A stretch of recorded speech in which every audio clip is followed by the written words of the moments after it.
Okay, everybody, we have a puzzle. I don't know how to open this thing. The name that opens every Jolly Rogers meeting opens me. Okay, well, what's the name that opens every Jolly Rogers meeting? There's only one way to find out, and that's by going to the meeting, which is today, right? Today, May 31st, at Rampart and Domain. Well, I can't go there, but I bet Bess can. She is at Rampart and Domain. Hello? Hi, Bess. Listen, you busy? Why? I need you to do something for me. What? I need you to infiltrate the meeting of the Jolly Rogers Krewe that's about to be held at Rampart and Domain, which has got to be right near Zeke's. You're going to have to look around for it. Now, to get into the meeting, you'll need to put on that skeleton man costume you saw in the back room. And once you're in the meeting, you'll need to listen for the name that opens the meeting so you can tell me what it is, okay? No. Bess, I know you don't like to do stuff like this, but this is really, really, really important. And it'll be the last thing I ask you to do. I promise. Oh, all right. I don't suppose it would do any good to point out that the Curio shop is closed. You'll find a way in. Oh, and if anyone at the meeting asks, the password is Scuttle Bones. Okay, I'll give it a shot. That's the spirit. All right.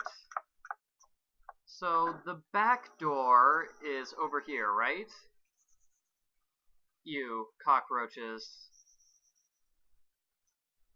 Do I have notes? No, I don't have notes. Observations. Oh, hey, notes from, Bess.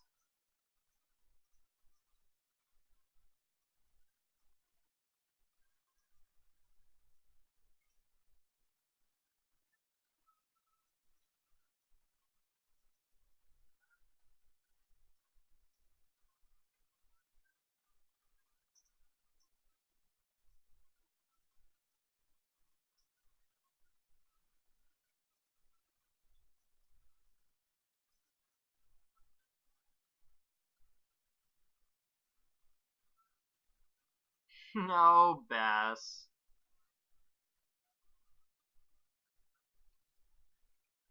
Okay, so the way to solve this puzzle is by using this, and as you can see, the code is something like 2890. Something like that.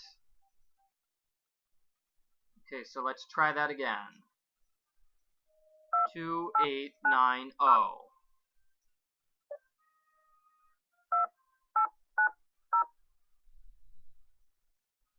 And am I missing something?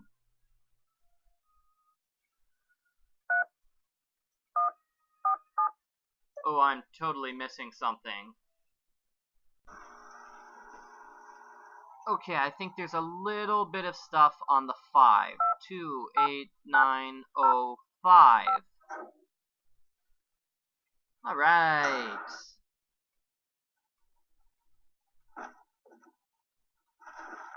Let's put on the costume.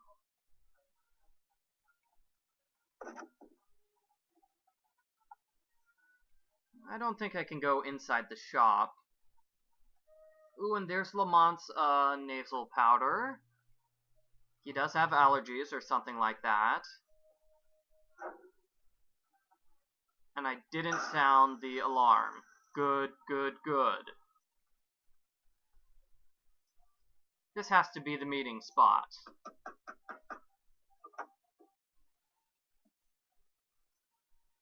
What's the password?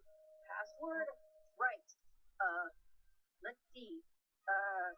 Scuttle Bones. Alright. Seems like that worked perfectly. It's about to start.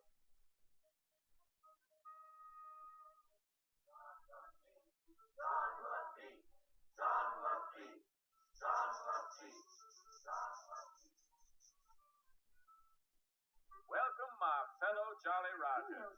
We have several pressing matters to discuss this evening, so let us begin. As you may or may not have heard, certain city officials are attempting to deny us the right not only to gather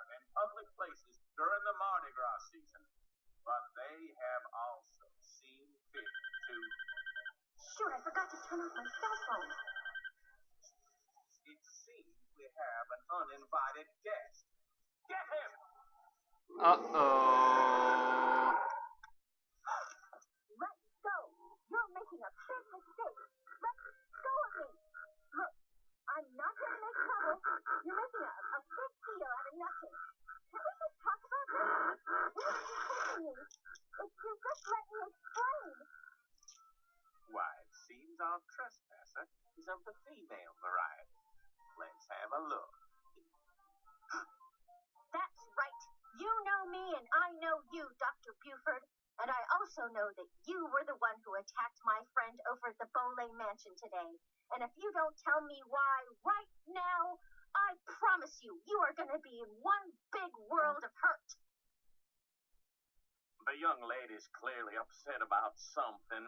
Clarence, take over the meeting while I try to find out why she's making all these crazy accusations.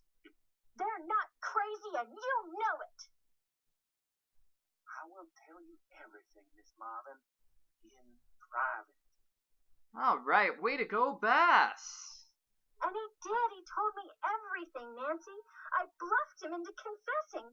You would have been so proud of me.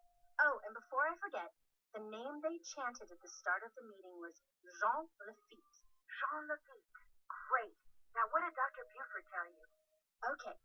First off, he said that with his dying breath, Bruno Boley directed him to steal the painting of Henry's parents and lock it up in Henry's parents' crypt.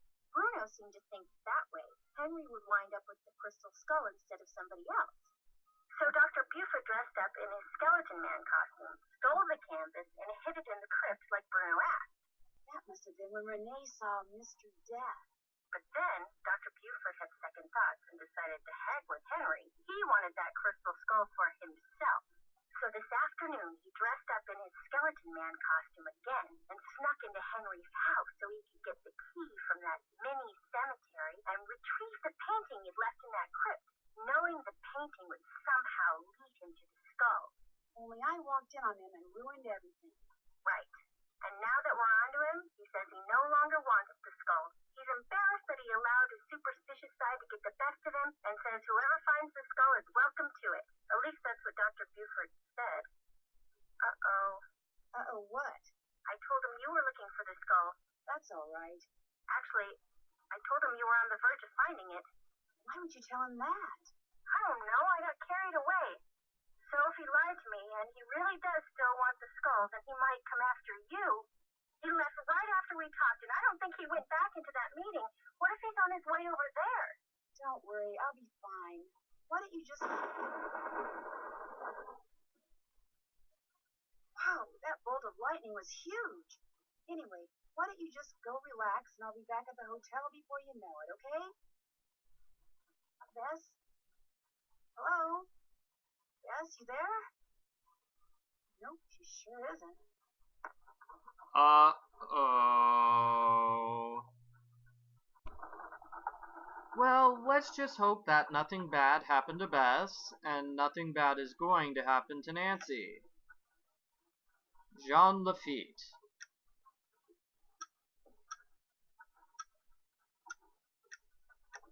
How did you spell it?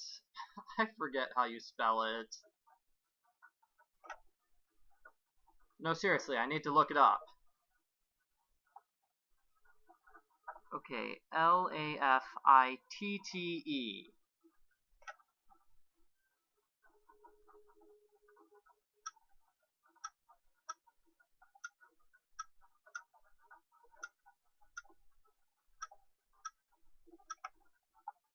Okay, and we got the final crystal eye.